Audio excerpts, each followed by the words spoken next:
What's good, YouTube? Gunner here, and welcome to the channel. So before we get started, make sure you guys like, comment, and subscribe. Hit the notification bell so that way you know when I drop a new video. And then also follow me on Twitch, so I do my live streams. Follow me on Twitter, that's where you get live updates. And then also make sure you guys join the Discord. Very good community there. And then also make sure you guys follow me on Patreon. You get certain exclusive content there. Alright, so let's get into this. This is the brand new idea of Armageddon Mini Box. This gives support towards Triple Ds, towards Crystal Beasts, Heroes, and then also Performer Pals are all supported within this mini box.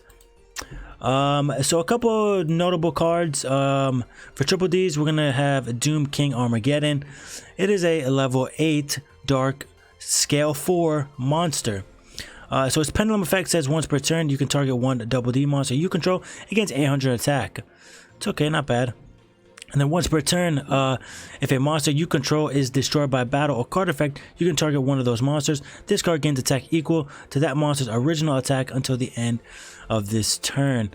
And then also, this card cannot attack your opponent directly during the turn this effect is activated. Cannot be destroyed by spell or trap card effects that do not target this card. So it's a relatively decent card. Not broken in any way. So yeah, it's okay. And then the other UR card that's going to be support for Crystal Beasts is called the Crystal Keeper. It is a level 4 Fire Scale 2. Its pendulum effect says each turn, the first time a ultimate crystal monster or crystal beast monster would be destroyed by card effect, it is not destroyed. So nice little protection. And then its monster effect says if a crystal beast monster you control battles an opponent's monster during damage calculation, quick effect, you can tribute this card from your hand or face up on your field. Your battling monster's attack and defense become double its original attack and defense during that damage calculation only, but it is destroyed at the end of the damage step. So very good in order to get over boss monsters. So it's a very nice hand trap. I'd essentially keep it in the hand and then be able to use it as more of a hand trap card. And then another notable card for Triple Ds is Double D Savant Kepler. It's a scale 10 level 1 dark monster. It's actually very good. So its pendulum effect says you cannot pendulum summon monsters except Double D monsters. This effect cannot be negated. Very good to be able to keep it archetype specific. We don't really want other archetypes to be able to break this card to spit out really powerful monsters. And then also it says once per turn during your standby phase, reduce this card's pendulum scale by 2, minimum 1 time, then destroy all monsters you control with a level greater than or equal to that card's pendulum scale. And then its monster effect says if this card is normal or special summon, you can activate one of these effects. You can use each effect. You can use this effect of Double D once per turn. Target one other Double D card you control, return to the hand, or you can add one Dark Contract card from your deck to your hand. So very good to be able to get cards that you might need in that certain situation to the hand. Another notable Double D card is Double D Orthoros. It's a level 4 Dark Scale 3.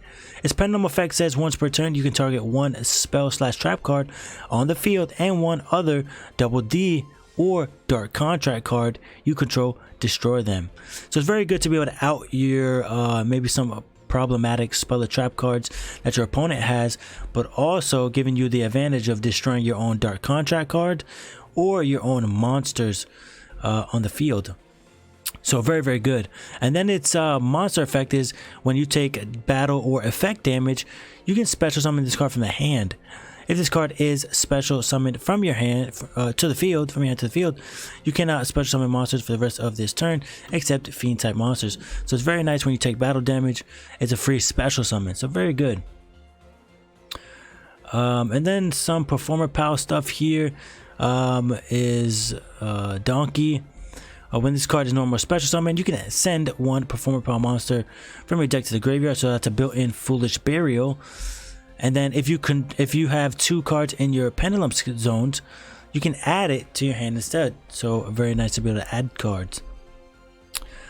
So very good. And then some of the hero support you can see: Clock Tower Prison, Pretty much what it does is during each of your opponent's standby phases, you can place one clock counter on this card. While this card has 4 or more clock counters, you take no battle damage. So very good to not be able to get OTK'd. And then also, when this card with 4 or more clock tower counters is destroyed and sent to the graveyard, you can special summon Destiny Hero Dreadmaster. So very good to get this guy out. And then what he does is, if this card is special summoned by Clock Tower Prison, destroy all monsters you control except itself, then special summon up to 2 Destiny Hero specific monsters from your graveyard. So very, very good. It's a relatively decent card for Destiny Heroes. Okay, and then let's take a look at Rune Eyes Pendulum Dragon. This takes an Odd Eyes Pendulum Dragon plus 1 spellcaster type monster. If this card was fusion summoned using a pendulum summoned monster on the field as fusion material, it is unaffected by your opponent's effects this turn. Apply the appropriate effect depending on the original level of the monster used as fusion material that was not Odd Eyes Pendulum Dragon. So that's the opposite card that brings this monster out. If it was a level 4 or lower, this card can make up to 2 attacks on monsters during each battle phase. If it was level 5 or higher, this card can make up to 3 attacks on monsters during each battle phase. So it's a very good card to be able to out problematic boards that your opponent might have. It would have been nice if it just said 3 attacks. Then it would have been an even better card because you can OTK with it. But this is definitely an interesting card to go into. And then we got Triple D Marksman King Tell. It is a rank 5 dark. It takes 2 level 5 monsters, so it's generic. And then it says you can also exceed this card by using a rank 4 Triple D monster. Okay, and this says once per turn during either player's turn, if you took any effect damage this turn, you can detach 1 exceed material from this card, then target 1 face-up monster on the field. It loses 1,000 attack and defense, and if it does, inflict 500 damage to your opponent.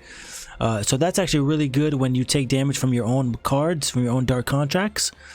If he's already on the field, you can be able to burn your opponent, and then your opponent's attack and defense of that monster is lost by 1,000.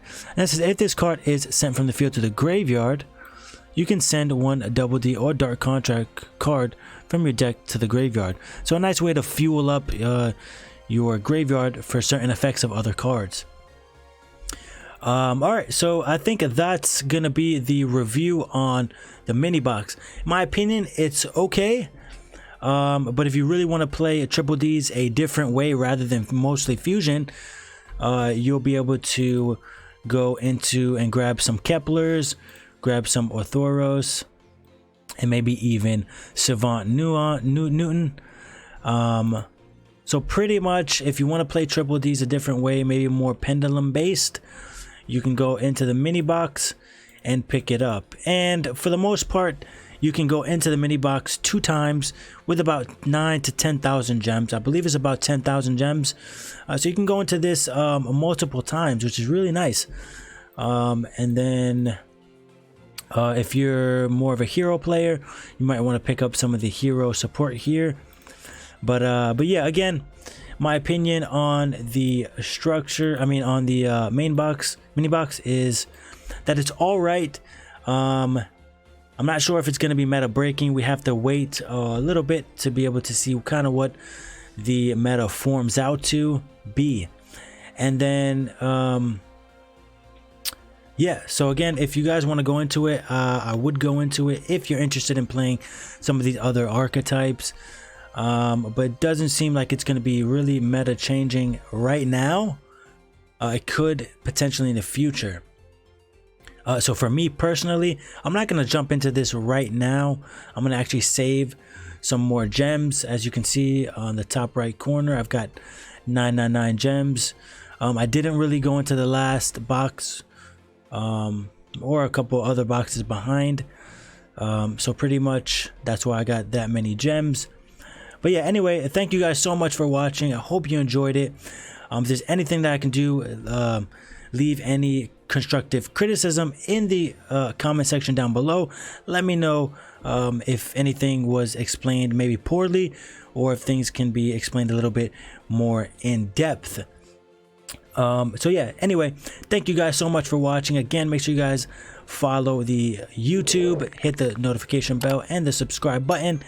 Also join the Discord, follow me on Twitch, and also follow me on Twitter, and also join the Patreon for Patreon exclusive content within that platform. Anyway, thank you guys so much and have a great day.